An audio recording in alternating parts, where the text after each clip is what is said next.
Woman damages my mom's car and blames my mom. Her corrupt cop boyfriend covers it up and ruins both of their reputations. Posted by Alex56789101.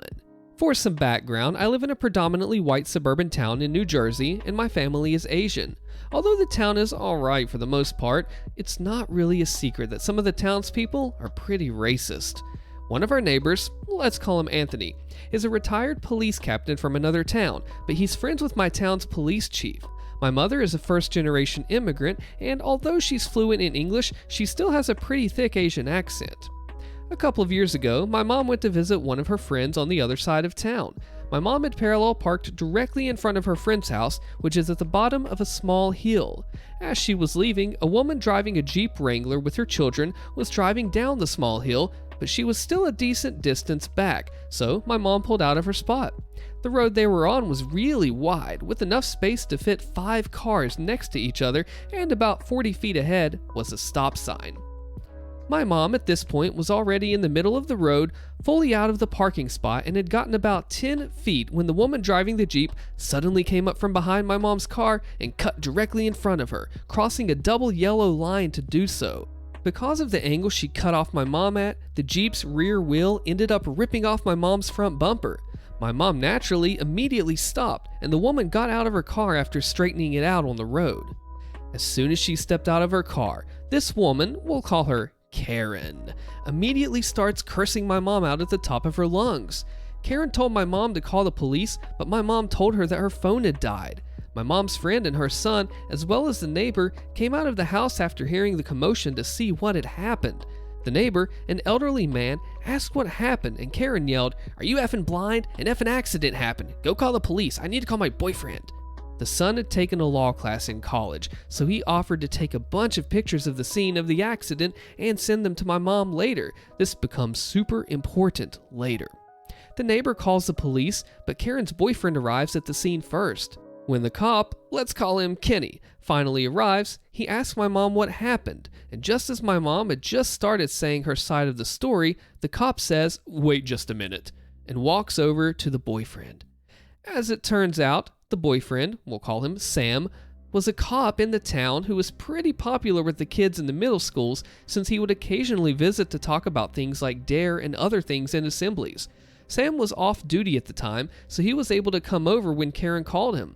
As soon as Kenny saw his bud Sam, he immediately went to go talk with him rather than with my mom or with Karen. They discussed it for a little while and afterwards sent everyone on their way. My mom tried to talk to Kenny before he left, but Kenny just brushed it off and said he got the details he needed and that my mom would be able to get the police report in about a week or two. When my mom receives a police report, she saw it said that she pulled out without using her blinkers suddenly and hit Karen's car. On top of that, Karen was expecting for my mom's insurance to pay for the damage done to her rear wheel. My mom went to my neighbor Anthony to ask what she should do about the report since it was clearly wrong. Anthony was furious and told her that she should go to the police station and ask to see the chief, and if they ask why she needs to see him, she should tell them that it's because she wants to file an internal complaint. That day, my mom takes the photographs sent to her by the son and goes to the police station and asks the person working the front desk to see the chief. The cop says that she could not just walk in and ask for the chief, so my mom responds, "Okay, so where should I go to file an internal complaint?" And the cop immediately straightens up and says, "Right here, come with me." He leads her into the back. The deputy chief steps into the room and started recording the conversation. Since the chief was out, my mom presented all of the evidence to him instead. After presenting the evidence to show that it was in fact Karen that hit her instead of the other way around, my mom also says that she would like to file a corruption complaint against both Kenny and Sam. Kenny clearly did not do his job properly, since he did not properly ask the actual people involved in the accident and did not even note the fact that there were 2 passengers in Karen's car in the report. Even Karen later admitted to an investigator that Kenny never once spoke to her. My mom even threw in the racist card for good measure, saying that maybe Kenny wouldn't listen to her and brushed her off because of her thick Asian accent. Sam, meanwhile, had interfered with the investigation despite not being at the scene of the crime during the time of the accident. The deputy chief says he will start an internal investigation and will see if anything needs to be done. Meanwhile, My mom also filed a claim to her insurance and presented the evidence to them too, and her insurance decides that since the accident, in their eyes, was clearly not her fault, they weren't going to pay Karen a penny, and that they would contact Karen's insurance to pay my mom instead. A lot of internal bureaucratic investigational BS happens, including interviews with Karen, my mom's friend, and the friend's neighbor.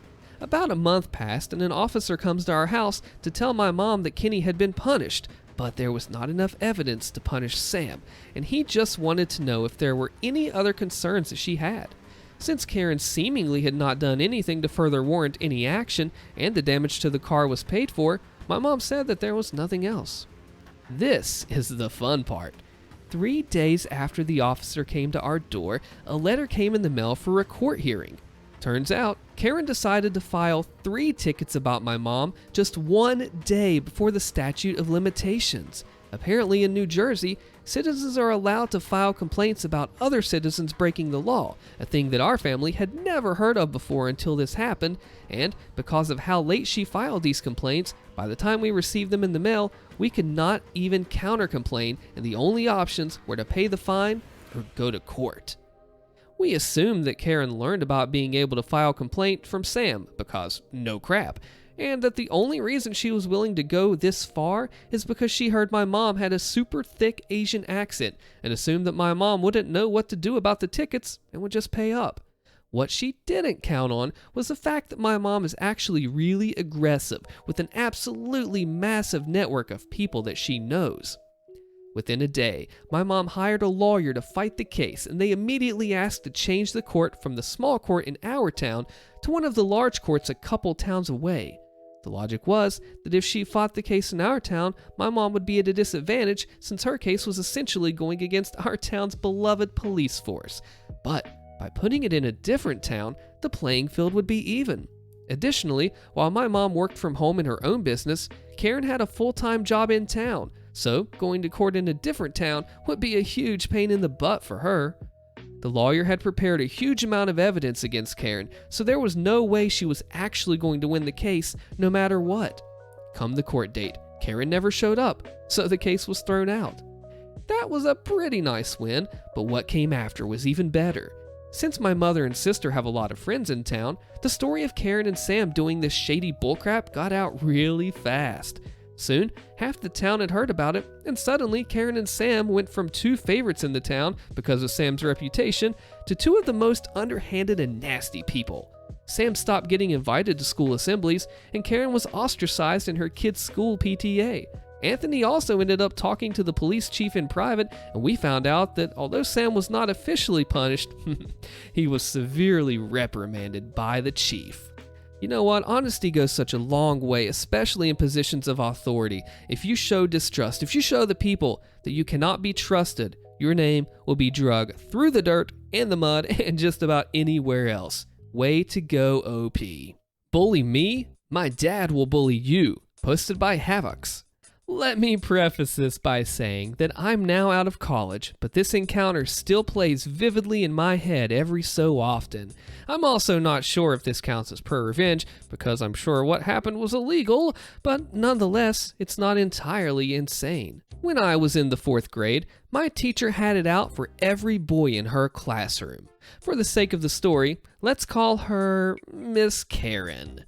So, Miss Karen would teach us in a manner that favored all of the girls in her class, but she gave the boys no sympathy and treated us like human garbage.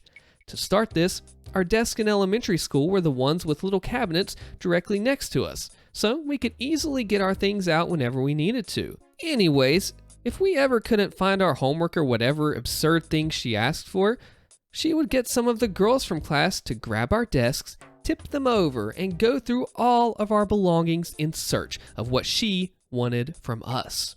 Even if it was one single boy in the class, every other boy would get their desk tipped. In the process of this, she would stop teaching the entire class and make everyone else watch us get humiliated whenever it happened. There were even times when she would make up something that needed to be done so that she could have an excuse to go through our things. At the end of the day, I was the kid who was targeted more than anyone else in that class, and to this day, I still don't know why.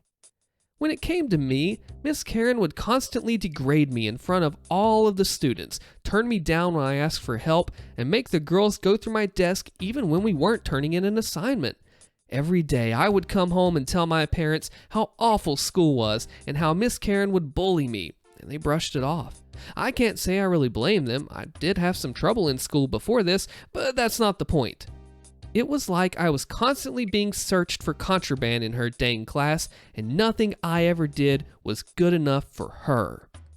Miss Karen has even worse tendencies than this though. Her signature move was to corner whoever she was berating and literally grab them by the shirt and yell at them for their very minor mistakes. Miss Karen loved doing this to the boys not listening in her class. Not only would she corner us to do this, but she wouldn't even try to hide it from the class. This would happen in the middle of her teaching us, and she would have a crap-eating grin every time this occurred. I still kept bringing this up to my parents, and finally my dad started to listen to me. He talked to the school, and they said that they'd be looking into it. After that, Miss Karen completely lost it. She would target only me, and mainly for things that were so minor it didn't even make sense. I remember specifically I asked my friend for a pencil, and as soon as she heard that, she stands up and says, "Do you seriously not have a pencil, Havix? This is school. How stupid are you?" And then commands the girls to dump my desk and search for one. After more than a semester of all of this verbal abuse and constant humiliation, I decided to try and do something about it. I told my dad once again about all that had been going on, and he finally realized that the school administration wouldn't work. So we went out and bought a little recorder. This was back in 2007, so cheap recorders were still kind of clunky and big, so I couldn't really hide it too well. Fast forward into the week, and I've been trying to record Miss Karen for a few days to gather my evidence, and she calls on me to answer the questions she's asking the class. I didn't know the answer, so once again, she began to degrade me while commanding the girls to flip my desk and go through my things. This is where she saw my recorder, took it, and literally whispered in my ear, "Nice try, dummy." I crap you not, she said that to the 4th grade me. This was the final straw. I told my dad what Miss Karen did and said to me, and he called the school immediately. Not wanting to give her an opportunity to make things worse on me, he arranged a parent-teacher meeting after school on the following Friday, and it was one of the greatest days of my life. On the day of the meeting, she kept her cool for the most part and didn't really act out in her normal ways. She didn't yell, have anyone scolded, or degrade any of us. I think she knew something was about to happen and just wanted to play nice for the day to cool down. As soon as class ended for the day, my dad was waiting in the school lobby for me, and as soon as every other student left, we walked back into the classroom. Miss Karen greeted my dad with a warm smile, letting him know that she was happy to have a meeting and assess my school behavior. My dad is the type of person that takes absolutely no crap from anyone.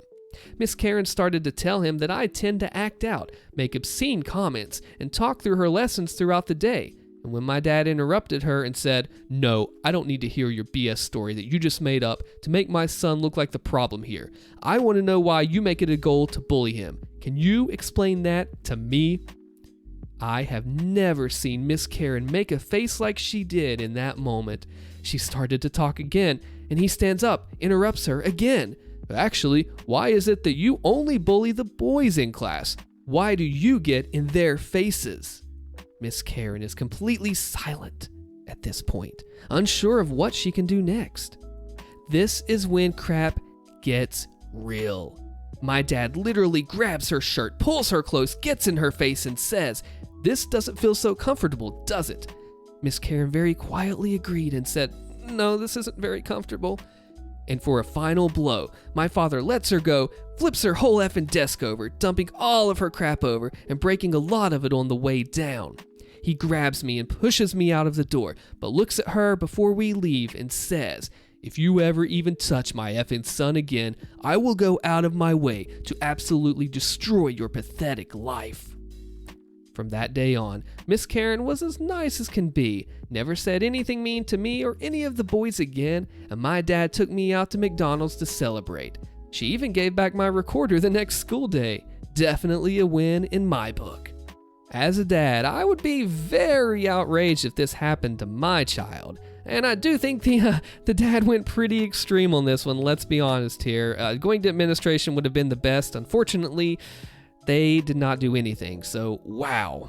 What do you think about that? Do you agree with me, or am I a little bit off base here? Be sure to comment the secret phrase below, cop out, because the first story was about a cop, and then the second, Karen wanted a cop out. My name's Austin, check out another video here, and I'll see you there.